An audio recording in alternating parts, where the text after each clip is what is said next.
Hello, everybody. It's me, Ross, and welcome back to another edition of the Kings of Anglia Fan Social. And for the second week running, the fifth serving of the Kings of Anglia podcast this week. Hope you've enjoyed all the content that we're bringing you. I have three fine gentlemen joining me today. It's good old Welsh Mark. Henry making his second appearance, and it's been a while since he's been on the show. Looking forward to catching up with him. And good old Liam from Crewe joining me to discuss all things town. I want to go right over to Wales. It's Welsh Mark. How are you, my friend? I'm very well, thank you, Ross. I'm a bit cold because it has stopped snowing here, but it has been snowing today, and it was bleeding freezing. It was 17 degrees last weekend and about -7 this morning. So I took the dog for a walk, and it was bitterly, bitterly cold. Luckily, I was saved by the warmth of my Ipswich Town top and my terrace thermos flask with Ipswich Town on the front and the 1981 Pioneer kit, which was great. So, thank you very much, Ipswich Town. You saved my life this morning. So, yeah, I'm all right. Yeah, quite happy. Yeah, enjoyed the fans' forum. It's been a cracking week. Lots of Kings of Anglia socials and pods and things to listen to. So, on my travelling backwards and forwards to work, it's been terrific listening to all the stuff that's come out and really enjoyed it. So, yeah, good week. Indeed, and we've been spoiling you, and then of course the club putting other content out as well. So it's non-stop every day. There's something to watch, to consume, and enjoy. So that's fantastic. And Henry, welcome back to the show. It's been a while. How have you been since then? And it's great to have you. Thank you for having me on again. I've been all right. Just been getting on the train up and down and the bus replacements to Ipswich, which has been great. But yeah, like Mark said, lots of content. Looking forward to tonight. It's a pleasure to have you on, my friend. And the final man that is joining us is good old Liam from Crewe. Me and him enjoyed a nice little day out at the theatre on Wednesday to see the Only Fools and Awesome musical. So not the Phantom Opera or the other famous musicals and stuff you have. But Liam, hope you're doing well. It was a great time, wasn't it? Yeah, it was fantastic. We've been looking to try and do that for a couple of years, and the pandemic has put a massive stop to that. So it was well worth the wait. Been a strange week though. I mean, I was at Portman Road on Saturday. I've got fair skin, so I was a little bit unsure without any cream on Saturday. The sun blaring at the side of my face. And then I go out for a walk just after work today, and I'm walking with a bobble hat on because it's absolutely Baltic and been snowing. So,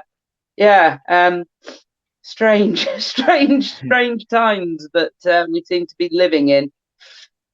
Yeah, the weather is just mad. British weather is just, it's a typical British thing to talk about is the weather, talking about, it's too hot, it's too cold, all that sort of stuff.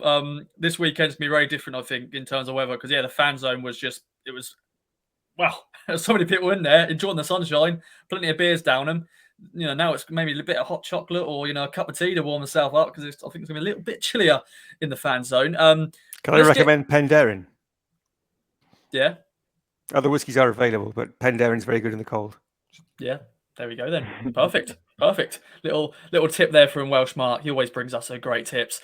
We're going to be talking about a lot of things on today's podcast, so settle in, enjoy. We're going to jump right into having a little look back at March as a whole. A good month in terms of clean sheets, lots of wins. Of course, a few draws. One of the draws, both of the draws actually, were a bit disappointing because of the late equaliser and then, of course, a goal that was, of course, disallowed. 2-1. We didn't concede. A 2-0 win at Fleetwood, of course, to start the month. Then a 2-1 win over Lincoln. A 0-0 draw at Pompey. Macaulay Bond's goal should have counted, but whatever. 1-1 draw with Oxford, of course, that last-minute equaliser, which still sort of hurts us a little bit. And, of course, a 1-0 win over Plymouth on the weekend just gone. Mark, it was a good month, clean sheets all round. How would you reflect on the month as a whole? I would reflect on it as a month of missed opportunities, I'm afraid.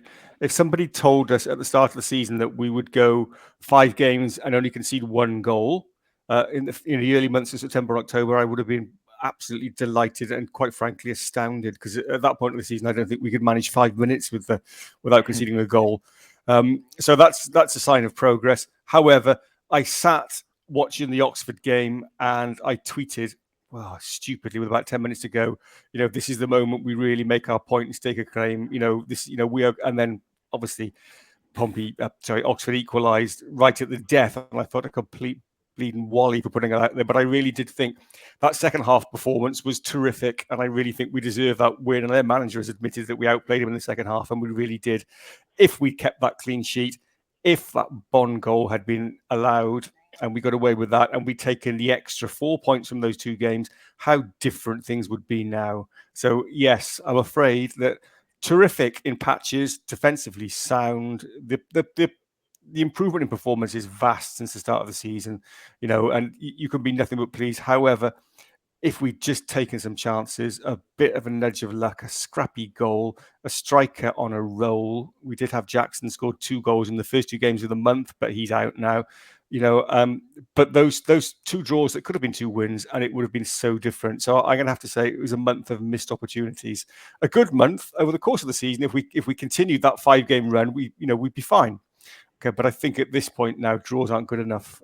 We need wins, and I think we missed out narrowly. Yeah, I think that's what the season, video will be. The review is missed opportunities, what if, and all that sort of stuff. Henry, what's your takeaways from the month of March? Sam Morsy, of course, get on the score sheet for the first time. Well, he's of course scored twice, but yeah, that just the Oxford game still hurts. Yeah, that was really gutting, and even the Pompey game, I was lucky enough to get the train back with a lot of the Pompey fans, and they were pretty much laughing at how they got away with it, which is actually pretty gutting to sit next to for about 4 hours.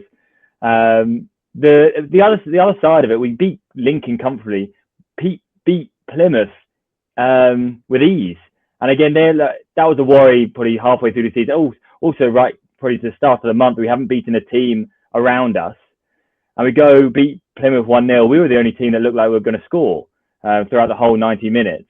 So that's another very good positive. But I echo what Mark says there.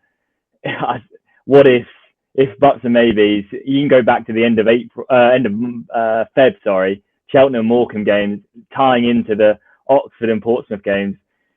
It's a bit gutting, but it's far superior to where we were start of the season, near Christmas time, all that type of stuff. But a fantastic effort, but also consistency, which has actually been quite nice to see. Consistency in performance. It's just a bit gutting because what if, basically. Yeah, what if will be the title of any podcast going forward, because what if with this great run. And Liam, clean sheets galore, which has been fantastic. Jordan Emerson, we lost him for the rest of the season. Caden Jackson, so the injuries came up as well. But luckily, Sam Morsy wasn't too serious, and he is now back in the team, and he's been scoring goals. But how would you look back on March as a month? You've got the other boys have summed it up pretty much. I was going to mention the last month with Morecambe and Cheltenham. Again, it's weird because everything is stacked up in how we started the season. The whole narrative of this 6 month, this less than 6 month, but 4 month period that McKenna had when he took charge, all of it has been kind of, the narrative has just been bossed by how we started the season. And so it's amazing. The stats are amazing. It's all fantastic. But it's just not quite enough because we've just left ourselves so much work to do. But we've had opportunities, and we've had those opportunities where we could have closed the gap and been right in there and been within a win of the playoffs. And we haven't taken those opportunities when they came to us. And Cheltenham was a killer because that night we absolutely battered them, and we didn't obviously score in the end. We ended up 0-0. Morecambe would we have won, but this month I think this month has been almost perfect in the way that we've controlled every single game. First half against Oxford was a little bit hit and miss, and they did have chances, but they didn't have anything that you would say were absolutely outstanding that they missed. They were pretty comfortable for Walton, most of the chances that they had. And then second half, we were just all dominant. And the most frustrating thing about that is that last minute goal, just seeing the streams of people coming out the stadium and into that car park right next to where the away fans are, all celebrating a goal that they didn't even see because they'd left. They'd lost faith in their team, and yet they were giving it all this to us lot in the away end from the car park because of the reaction that they could hear from the stadium. And it just absolutely pissed me off, to be honest. But, I mean, that Oxford game was so good. And it is frustrating that the Portsmouth game, again, we were dominant. And look, okay, I can understand why the linesman didn't give it, even though if technology was used, and that's a debate for another day, it probably would have gone in our favour. But we still had enough in that game that we could have created another couple of chances to win that game. We just didn't do quite enough in the end, and Portsmouth were happy with the point. It's just frustrating that it could have been so much better, and yet we're still here on life support, but still kind of thinking that it's not quite there, even though we could have been even closer. And it is just that what if kind of thing, I think. But it's all great momentum going forward, and we just have to keep going. And whatever happens this season, we're going to be in for one hell of a ride next season.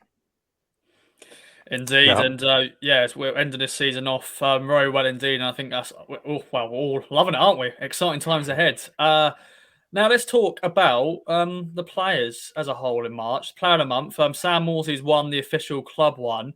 Of course, fans voted for that, but there's an opportunity now for you to have the power to choose your player of the month. So, Welsh Mark, who are you going for?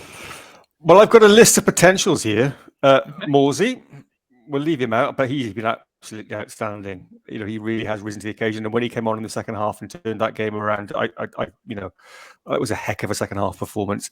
Bersant Salina, who I was a little critical of earlier in the season because, I felt that he drifted in and out of games and he didn't really impose himself. And I still feel he does to a certain extent. But looking back, I was listening to the Kings of Anglia pod, and apparently of the last six goals that we've scored, he's had a hand in all six of them, either directly or indirectly, which is quite interesting.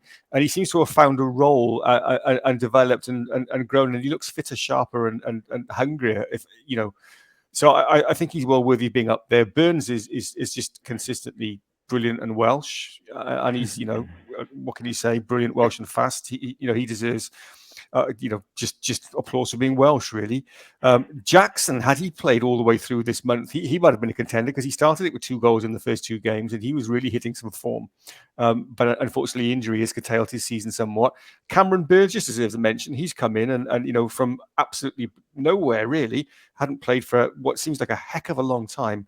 And when he was playing in the last few games, he did look a little error prone and he was struggling, but he slotted back in perfectly. He really does look like he could play quite comfortably there. And we haven't missed Edmondson. That's the biggest credit you can give him, and he's been a terrific player all season. And Luke Wolfenden as well. I mean, he's a player who's come on absolute leaps and bounds. He really does look a quality championship centre half now. He really does. He's added a little bit more physicality to his game. His focus is sharper. His distribution is good. He still does sometimes look a little bit relaxed for me on occasions when he comes forward. But I can't fault him. He looks a much, much better player than he did 12, 18 months ago. So it's amazing really to be sat here, because going back earlier in the season and going back perhaps the season before and certainly the season before that, we would have struggled to find 2 contenders for Player of the Month, and now I've got a list of 6 potentials there, and I'm sure there are some that I've missed out. But I think that's a sign of our progress. But I would have to say, overall, the Player of the Month for me has still got to be Sam Morsy. I just think that he is absolutely vital to everything that we do. And I said from the start, what I love about Morsy the most is the fact that he must be a pain in the arse to play for. Because if you make a mistake, or if a pass doesn't get to him, or if you do something wrong, you can see him on the pitch berating his teammates and giving them a rocket. And I love that, because that's what we've desperately needed for a long, long time, because we've been too nice for seasons, and we haven't had, we had Chambo to an extent, but I think Morsy's different, because I think he's right in the heart of it, and he leads by example, and he goes in and he puts a biting tackle in the first couple of minutes, and he makes a mark, and he does all the nasty little things that you love to see, and I think we've missed a bit of that. So I would have to say my player of the month is going to be, I know it's predictable, but it's Sam Morsy. I think he's the vital cog in that machine that keeps everything ticking along at a higher level.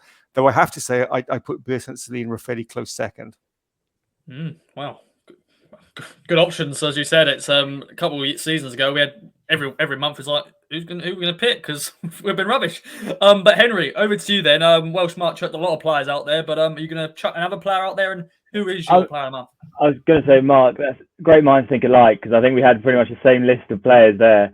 I've got to say, Henry, we haven't even mentioned Jano Donasian, who probably hasn't got a foot wrong in any game. Just about to come up, JD. You could have mentioned Walton as well. I know even in the 5 games, he probably doesn't have to do too much because the defence in front of him does a great job.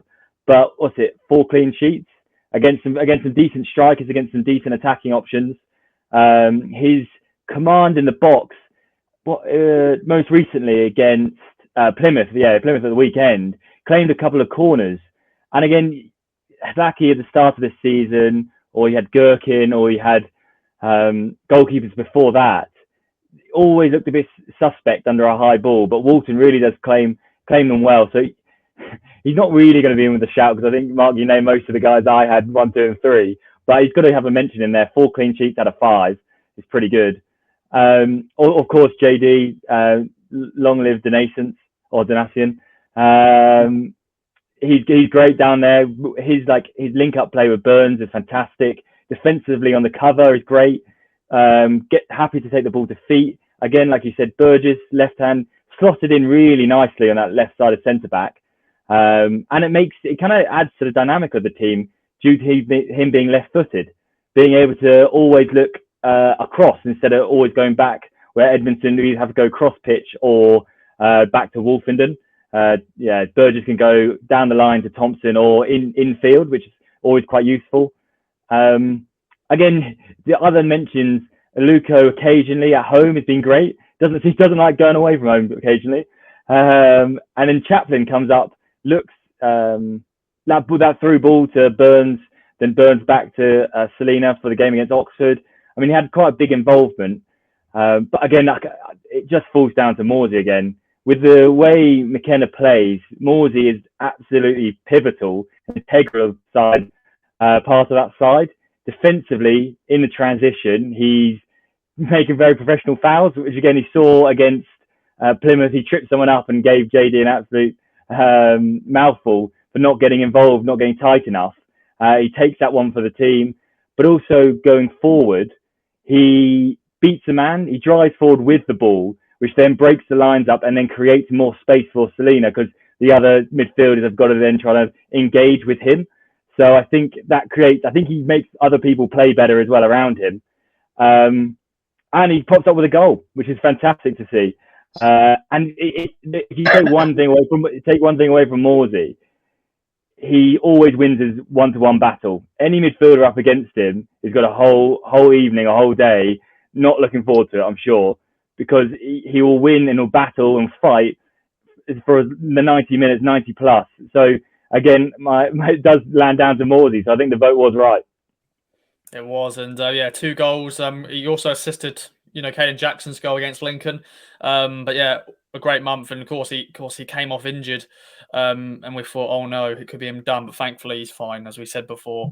Liam, over to you then. Henry and Mark has covered all bases there, but take it away. I'm sure you can find a way to add your input as well.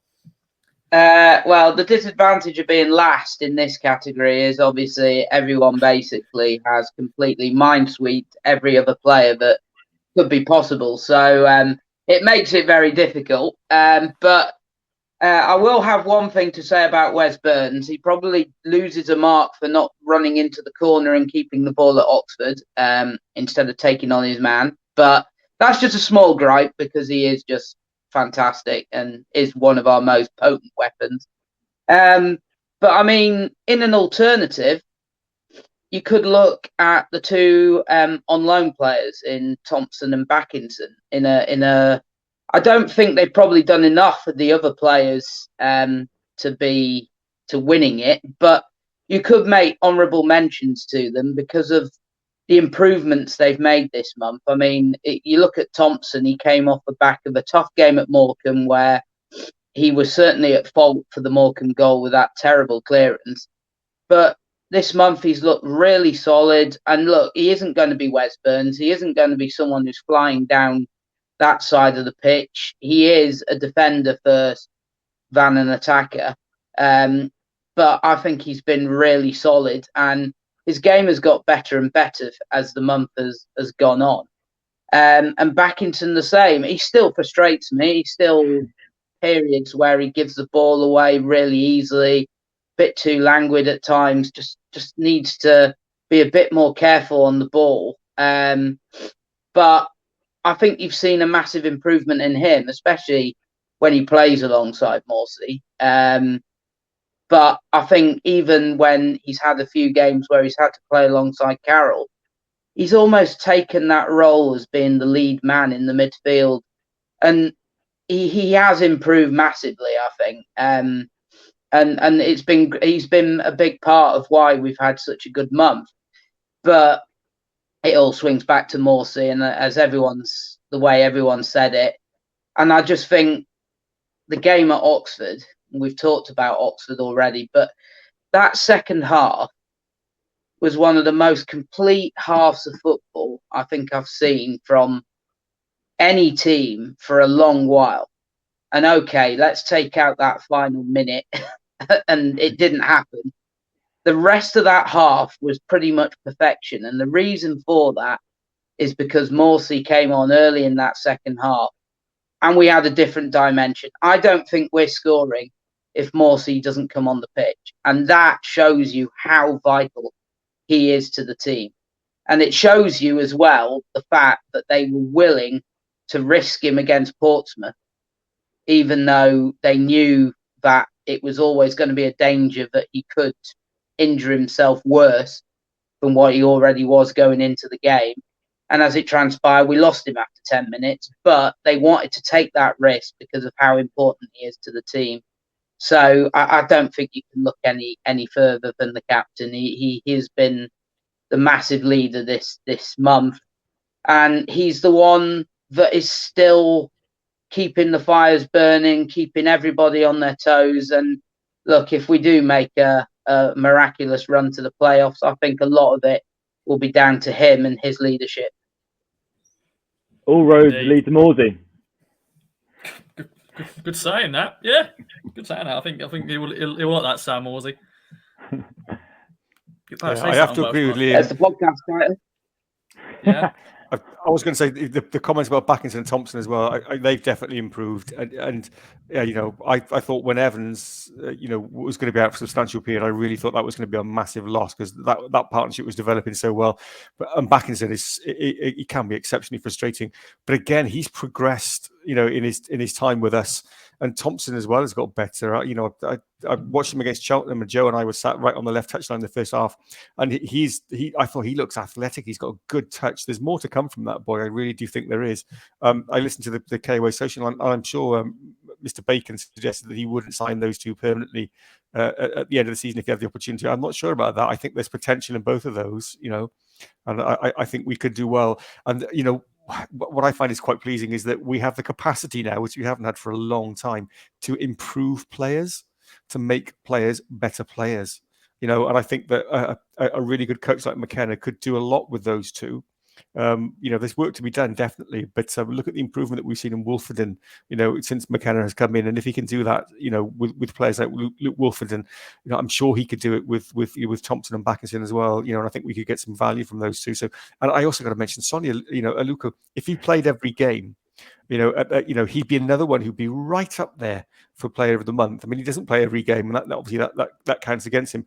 But there have been, a couple of occasions where he's been absolutely outstanding.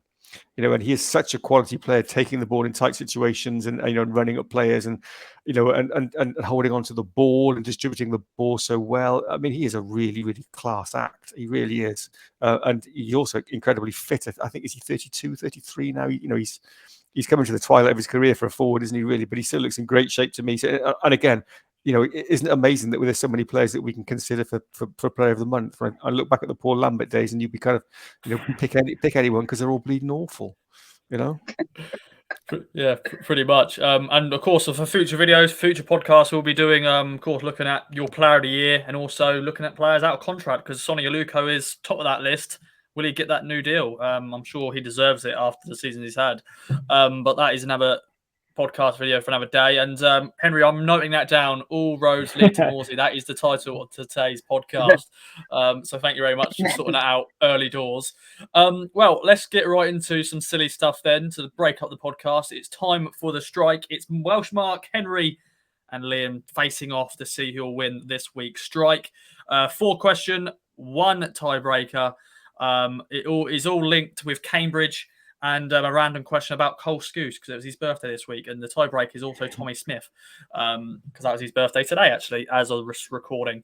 So let's get right into the first question then. And it's on Jack Lancaster. Of course, he'll be returning to Portman Road this weekend with Cambridge. He didn't come off the bench on Saturday for Cambridge, but, he'll be up for this game, I'm sure.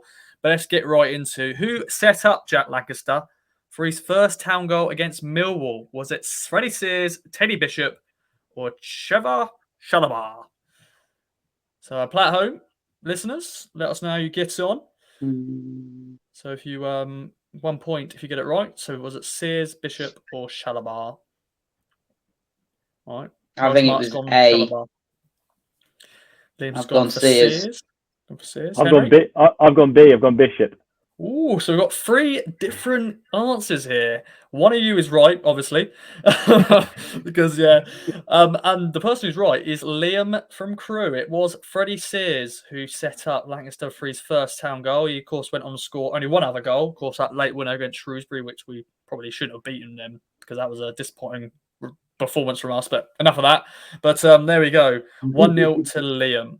Question 2 is going back to 1991. And now, who scored Town's goal in the last league meeting against Cambridge at Portman Road in 1991? Town lost 2-1 that day. Was it Stockwell? No. Yeah, Stockwell, Milton, or Dazelle? Milton, Stockwell, or Dazelle? Who scored that day? Yeah, 2-1 defeat. We've actually never beaten Cambridge in a league fixture. I'm going to say Dazelle, I think. Dazelle? I went Stockwell. So once again, 3 of you have done different answers. So one of you is right, and that person is right is Henry. It was good old Mickey Stockwell. I don't know if you just caught my little blip there where I said Stockwell. I didn't say Stockwell because Stockwell's the second option, and I said it first. And of course, I then looked and went, "That's the answer." Luckily, only Henry picked up on that. So there we go. It's 1-0. Welsh Mark needs to get back into this, and can he get back in it with Cole Scouse? Cole Scouse, of course, was famous for not scoring many goals, and it took him a while to score his first town goal. But how many games did it take him to score his first goal for the club? So closest to correct answer gets the point. If you get it bang on, you get 2 points. So many games. It was a good strike, wasn't it? Was it against Borough? No, Cardiff. 147 Welsh Mark. I was going to say 125, but yeah. Is that what you're going for? Yeah. Okay. I'll go 160, which I think is wrong, but yeah, you're all well off. I feel sorry for Cole here. It was only 82 games, just 82 games. I thought he played more than that, but hey, yeah. No, he played more games, but it was how many games did it take him to score his first goal? Yeah, I know, but yeah. I thought he had played quite a few games before he scored. 82 is a few games if you think about it. It's not bad. But I think Liam, you were the closest, weren't you? I think who was closest? Yeah, a really bad one, but yeah. By default. Yeah, I don't know. Yeah. I may just give you half a point, maybe. I don't know. No, I'll give you a point. So Liam is currently in the lead. Welsh Mark. Well, yeah, sorry to say, 0. And I don't think there's an opportunity for you to come back here. We'll wait and see. I have kept a clean sheet, though. Yeah, Bristol and Bolton back 3. They're happy. But question 4 is the last time the Blues and Cambridge faced at Portman Road is in the League Cup during the 1993-94 season. But who won the competition that year? Was it Manchester United, Sheffield Wednesday, or Aston Villa? A nice little fun fact when we find out the answer. I've got a nice little fun fact for you. I think it is Sheffield Wednesday. Yeah, I've gone Sheffield Wednesday. Okay. Can Welsh Mark get back into this? Oh, you're muted, my friend. Villa. Yeah. He's gone Villa. I'm going to have to go for Villa to be different now, aren't I? If I go for Sheffield Wednesday, it's not going to help me. One person is right, and obviously that's Welsh Mark because Aston Villa, they beat Man United that year 1-0. Not 1-0. They won on penalties. Dalian Ackerson scored that day, of course, famously a town, and he scored. Yeah, he scored and Ross, you said it was all over, and here we are. Yeah. Well, technically Liam's 1-2-1-1. Well, you know what I mean. Yeah, well, you know. I made it to the playoffs, haven't I, really? Come on. And you said it was all over. Much. Come on. Yeah, very true. But well done to getting that final one there. But we have a tiebreaker. Is Liam going to gamble? Are you going to gamble? Yeah, I may as well. Everyone gambles, so. Go on in. As I said, it is a question from Tommy Smith. It's Tommy Smith's birthday today as a recording, Thursday, the 31st of March. Let me quickly double check how old he is, actually. Cole Scouse was 36 this month. He turned 36. I think he's 32. Smith? Is that part of the quiz? No, it's 32. Yeah, he's 32, but that's not part of the quiz, no. It's actually how many goals did he score for Town in 267 games? So, yeah, how many goals did he score? Of course, he scored a lot of goals from set pieces. Of course, Christoph Bearer and himself scored a lot of goals during the playoff season. Scored a great header against Leeds away. Great header, Leeds away. He did. Liam, you can play, but it doesn't matter because you've won. But if someone gets a bang on, they take your crown away. They take it out of your grasps. But if I don't get a bang on, you win it this week. 12. 17. Liam, you can go for it. I was going to say that 25, but I was going to say 25. 25. That was my round number. Well, funny enough, Liam, you're actually the closest because it's 23. 23 goals. So, Liam, you win 3-1. There we go. So, Liam, you've won this week. Well done. Let us know how you all got at home. There we go. That's just right, done and dusted for another week. Yeah, let's get right into the fans forum then. The takeaways from that. It was on Tuesday night. I still haven't watched it, so it's your guys. Well, give me your takeaways from it. Of course, I've seen bits and bobs people put in in chats, and of course Stu's piece online and all the other bits and bobs. But it's a chance now for your takeaways from it. I'm going to watch it at some point, but just haven't found time to watch it yet. But Welsh Mark, over to you then. What's your main takeaways from it? It's just great. Once again, we've got 3 people who are one of the big people at the club. Mark Ashton, Kieran McKenna, the manager, and of course Andy Rolls, the head of performance. So, takeaways, my friend.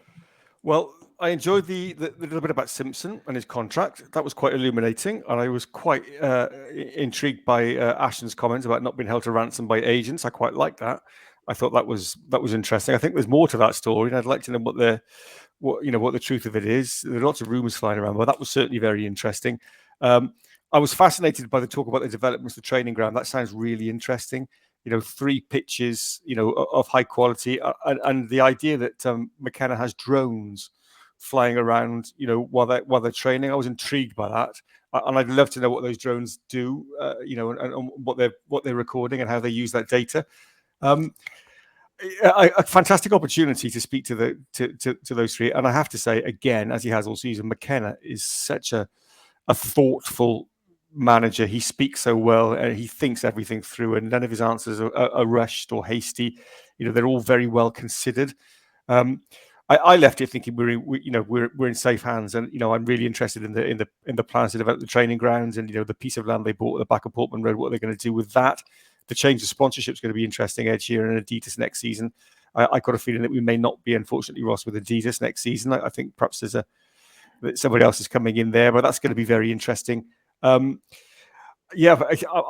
I took a few things away from it. I totally agree about the bottles. That was a biggie, really. I mean, that's outrageous and quite right to ask that question as well, because that's been bothering me for decades. It really has. And I'm glad Mr. Ashton is going to sort that one out as well, and the water in the toilets as well has been a big concern for a number of years. I'm glad that was addressed. So all that aside, I thought it was terrific. I really enjoyed listening to Ashton, and I listened to him again on Talking Town yesterday, and the piece he did on there. And I know that Bristol City fans give him a little bit of stick, but I do think that he strikes me as very professional, very ambitious, very switched on. And I love his comment about the 28,000, weekly at Portman Road. I thought that would be nice, wouldn't it? 28,000 every week in League One. In League One, absolutely madness. And I did stick on Twitter, and I saw that 2,000 season tickets have been sold within the first, I don't know how many hours, and I actually misread it, and I thought it said 20,000. And I said to my wife, I said, "Okay, hell." I said, they sold 20,000 season tickets in this space of time. And eventually my wife said, "Put your glasses on, Mark." So I did. And I said, "Oh, sorry, I go back." But I actually believed it. I thought, my God, that's amazing. And, I thought, good God, incredible. But I actually did fall for it, to be fair. And I don't think it's entirely impossible, actually, at the moment, if things keep going the way they are. But no, I left it thinking that we're in safe hands, and that the plans are sound and solid. And I think that the next couple of years are going to be very, very exciting. And I think that we've got the right man at the wheel, definitely, in Kieran McKenna. I think Mark Ashton is a very, very good appointment, and I think he's very astute and very switched on. And the new head of recruitment coming in as well, that's very exciting, because that's something that we've been desperately lacking for a number of years, and I hope that we can widen our net and find those technically gifted and athletic players that will fit into the McKenna system. And I think that when all these things fall into place, and I still think we've got a long way to go, it's going to be very exciting. And I left, I thoroughly enjoyed it, and I left feeling even more confident in the future for this football club than I have for a long, long time. So those are my takeaways. They're fantastic. Thank you very much for that, Welsh Mark. Over to you then, Henry. Your takeaways from it. It's just great that we have this platform now. Would there have been a question you would have asked if you had the opportunity to? In terms of, I'm keen to learn more about McKenna's style of leadership. If you think about the managers we've had in the most recent past, all very dated, maybe dinosaur-like, whereas now sort of McKenna embodies the type of, like, a new modern style of leadership: compassionate, empathetic, thoughtful, but extremely diligent, really well thought out what he says, and gains respect not through shouting, but through knowledge and understanding, and getting on well with people. You can see that with Wolfenden, you can see that with Jackson, and you can see it. I think Ashton said in one of the recent videos he did, in terms of recruitment, our back five, he calls it 4.5, because he can't say Burns is the right wing back, really. So you can see it's all very well thought out. He's prepared, but understands players and understands personalities, which I think if say Nolan and Jackson under Lambert, he didn't like him, so he chucked him in an under-23s. What a terrible style of leadership that is, and how to get people on board. In comparison, you've got everyone singing from the same hymn sheet. You've got people working towards the same goals.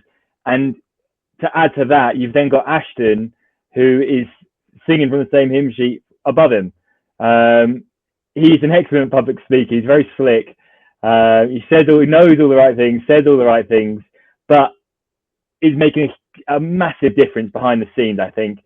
He's running it like a business, and he understands business clearly. And he sees where the club can go, which is always quite exciting. He is very quick to highlight there is lots to do at the club, so he's given himself a bit of time telling us how much there is to do.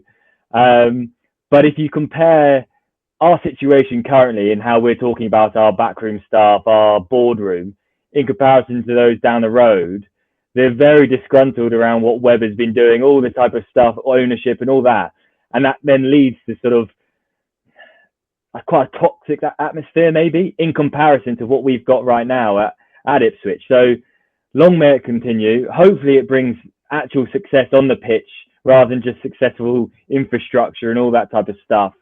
With Rolls there, Andy Rolls there, clearly very, very talented, but also very humble in terms of he was pretty keen to praise other people rather than himself, which was great. And it's also nice to see some transparency from the top. Even though we probably don't have much of a say of what happens, but it feels like we have more of a say. One question I'd ask, does Ashton comb his beard? It looks so smooth every time. That's probably about it, actually. But yeah, it was great. I really enjoyed it. And hopefully they continue to do more. I enjoy McKenna's press conference after every game. The analysis he gives to fans and those just bystanders is great. It's absolutely fantastic. Yeah, sometimes I feel like you learn something new about football when he speaks about it. You just see the game completely differently because he's so in depth, and it's just great to see. And on the Mark Ashton question, I do sometimes comb my beard, but sometimes I'm lazy. Like today, very lazy today. I haven't bothered. Just little insight there for you guys for my beard. Liam, over to you then. Your takeaways. The big one, of course, is always going to be asking about transfers, what we're going to do in the summer, pre-season. It sounds like we could have gone to Austria, but we're not. It looks like we're going to stay here. But what are your main takeaways? Bottle tops and ball boys. There's a headline for the podcast if you want it to rival. I mean, everyone said it already. It's really refreshing how transparent the club are being now with everything that's going on and keeping us all infused, all excited about the future. I would make a little bit about what Mark said about the 2000 season tickets. He didn't mention that 41% of them are new people, and that has got to be really exciting. But all of a sudden, we've had years and years and years of people going away from the club. It's been such a drain on everybody's lives, I think, and a lot of people just had enough. And now a lot of these people that have potentially left us are coming back, and we're also getting completely new people who can see what's happening, which is so exciting. And look, it might be a bit of a struggle to get to 28k average next season, but who's to say we can't be 25, 26? That would be I mean, we're averaging about that now anyway. Most of the crowds have been between 23 and 26 in the time McKenna's been in. A whole season of that. I could see that, especially with the fact that Town are being competitive. And on the front of players, I mean, obviously they know exactly what they want. But, I mean, just Mark Ashton adding a little bit extra on the podcast he did with Blue Monday. He talked about the cost protocol management because he was asked about that and asked about whether that would impact on the players that we can bring in. And he said that we're in complete control of that. We know exactly where we are and we've got no issues. We're not being bound by that. So obviously the question from last week about whether we could sign any of the on loan players, i.e. I think Selena being the biggest one, and a lot of people's worry is that we wouldn't be able to afford his wages for inside that cost management protocol at this level.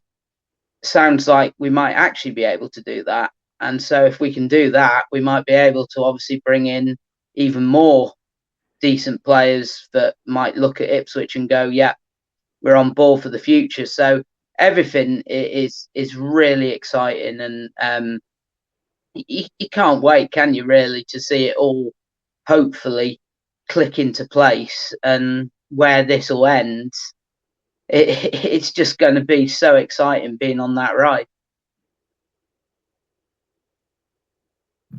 I didn't know you were going to end there, so I was just reading something. But no, always good insight, my friend. Thank you very much for that. But no, I'm sure they're going to do another fans forum probably at the end of the season, just to sort of wrap up the season and all that sort of stuff. That's just me guessing. I don't know if that is confirmed or whatever, but I'm sure they will continue doing it because it's a nice platform for fans to go in. I know there was Matt Macon and good old Thomas Seggins there from the KOA Army. Of course, Matt did a question on the women's team, which is always great to hear from as well. But there we go. Let's get right into then. This weekend, Cambridge United are in town. Of course, we've got to revenge them after their late equaliser earlier in the season. The game 2-0 up. We were Sonny Luco's 2 goals, and then they came back to the draw 2-2. Mark, thoughts going into this one? Of course, it will be, dedicated to her game 2 as well. This weekend is a double bill of fixtures for Ipswich. Of course, they're playing the women's team playing Southampton for the games 2 thing. But yeah, Cambridge United, 16th League One. 2 young managers facing off. Mark Bonner, their manager, he's only 36. Kieran McKenna, 35. So it'll be very interesting how they're going to face off. Yeah, 2 young managers. Cambridge, I think, are 16th at the moment. They conceded quite a lot of goals against sides in the top 10 recently. I think somebody put 6 past them. Was it Sheffield Wednesday put 6 past them? Wednesday, yeah. So defensively, they are fragile, might be a polite way of putting it. And, we have been saying for a while, somebody's going to get a battering when everything clicks for us. I think Portman Road Saturday, decent crowd, 24,000 potentially, I think. I think we're going to win. I think we're going to win 3-0. It might even be 4-0. And I'm 100% convinced Macaulay Bonner is going to break his duck and score on Saturday. I just have this feeling. I don't know what it is, crystal ball, premonition, something in the water.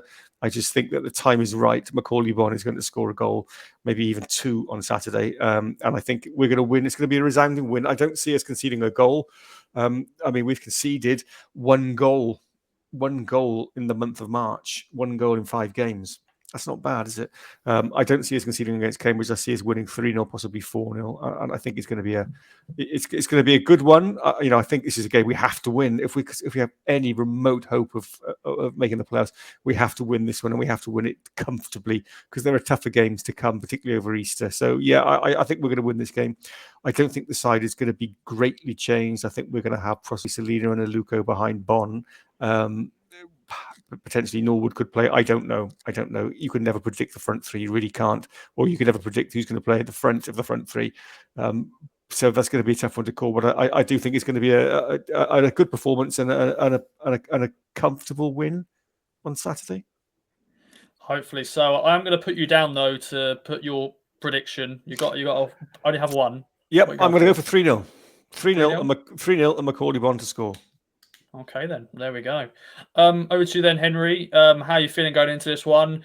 Cambridge United's had a good season in League One, after their first season back in League One. I think they're pretty happy, their fans. I think they're happy that they're coming to Portman Road. 2,000 of them coming. It should be a good day all round. What do you reckon? It's a holiday for them, like in Cambridge. They're not worried about it. You just got Wes Houlihan, who might pop up, the long-haired wizard, who's always a menace against Ipswich, and reminds you of horrible days back in the derbies. But overall, I don't think this team. I think it was also interesting. McKenna talking about the Oxford game, and I think the guys of the team got a bit too emotional after scoring and not really leveling out. I think a goal early will settle us down. I really want Bond to score. I want him to score every game.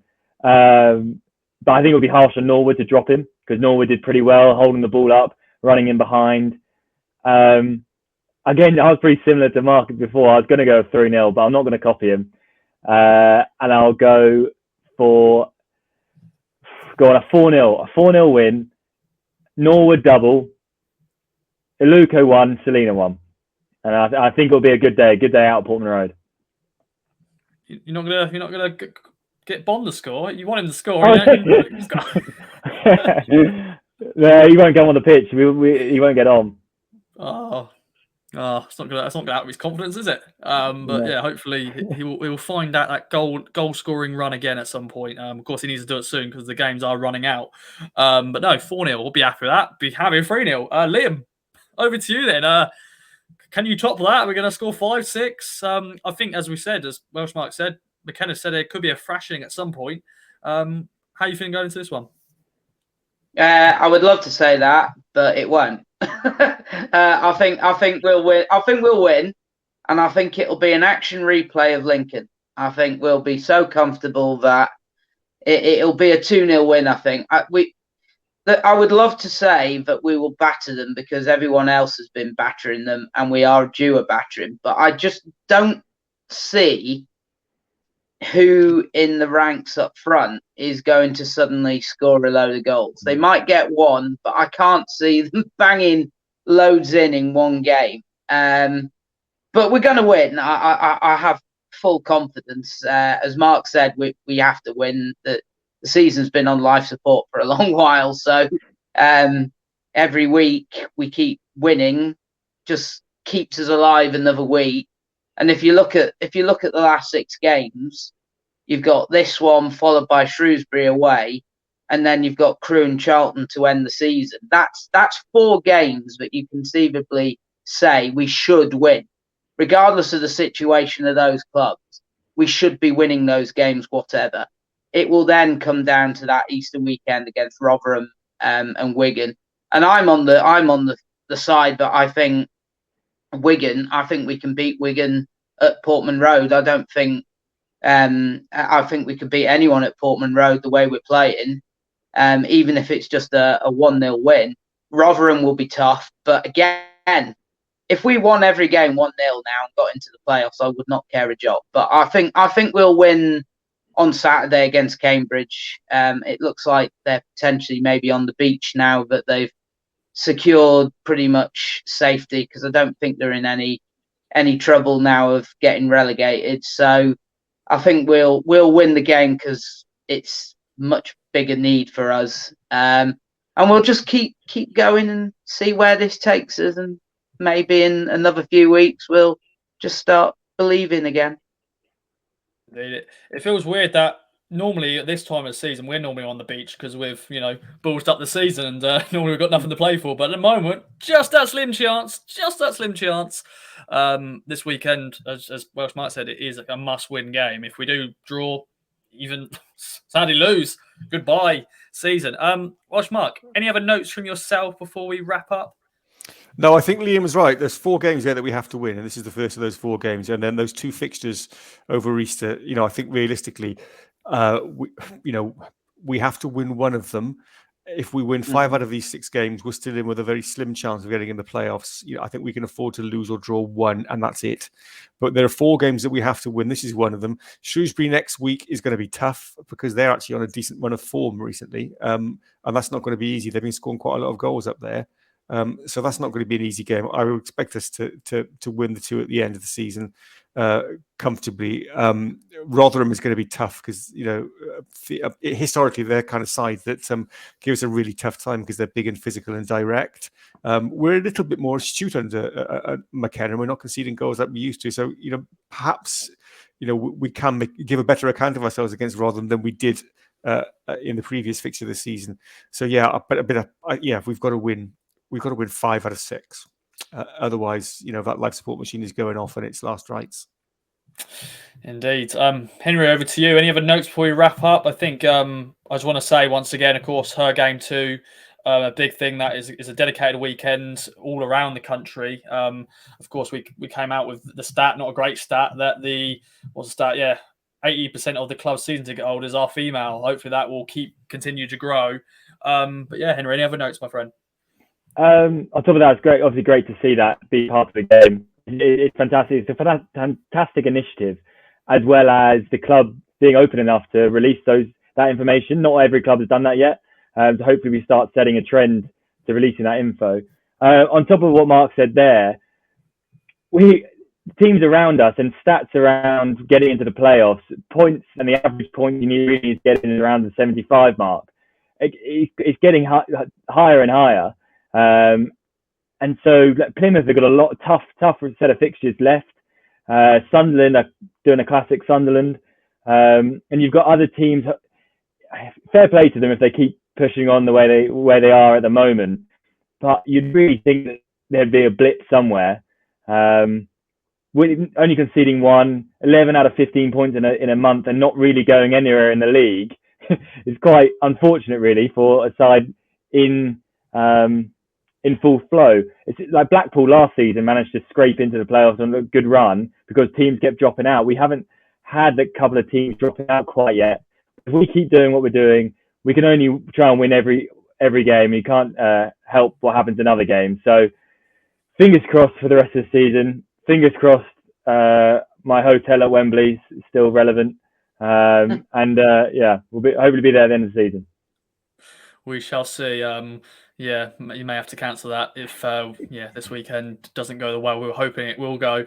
Liam, over to you there, my friend. Any final notes before we wrap up? I mean, it is doable, but I think the big issue is it's the traffic that is the issue for us. If we were 7th right now and 5 points behind 6th, then I would be looking at it and going, yeah, we're still in with a real chance of the playoff. But when you've got 3 teams ahead of you who aren't even in the playoffs, or 2 teams, I think it is, isn't it? It's Wycombe and Sunderland at the moment. It makes it really difficult because one team usually comes out, and that's the reason why we remain 9th all this time.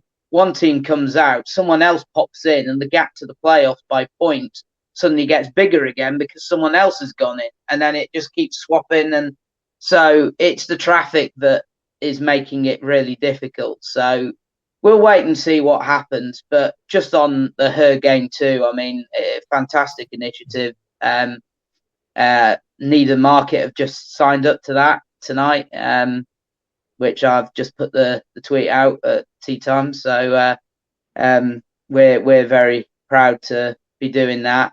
And obviously just a very good luck. I'll be there on Sunday for the girls at the Gold Star in what is pretty much a massive title 6-pointer at the top against Southampton, which hopefully will give us some success this season. Indeed, and yeah, little plug there to listen to Track the Girls Talk if you haven't already, with Blue Wilson, myself, and Eva Hubbard, looking ahead to the game and to looking just all things at your town women's team. But no, it's been another fantastic podcast. It's been a pleasure to be joined by good old Welsh Mark, Henry, and good old Liam from Crewe, discussing all things town. Of course, we've got to do the final little bits of plugging, shambles, outro. Let's get into it. Let's not me any waffle any more longer. Of course, we are sponsored by manscaped.com. Use the code KOA. You get 20% off and free delivery for all your shaving needs, your balls and your nose hair, all thank you and all that sort of stuff. Of course, follow us on Kings of Anglia on all the social media, YouTube, Twitter, Instagram, Facebook, all that sort of stuff. And of course, follow the game with us this weekend's game day and Insta React on the website, all the other insight that we'll be bringing you. And we're back next week to bring you more podcasts, more videos, loads of content to bring you as we look forward and just excited for the rest of the season. I'm going to shut up now. Goodbye for now. Thanks once again, Welsh Mark, Henry, and Leah for joining me.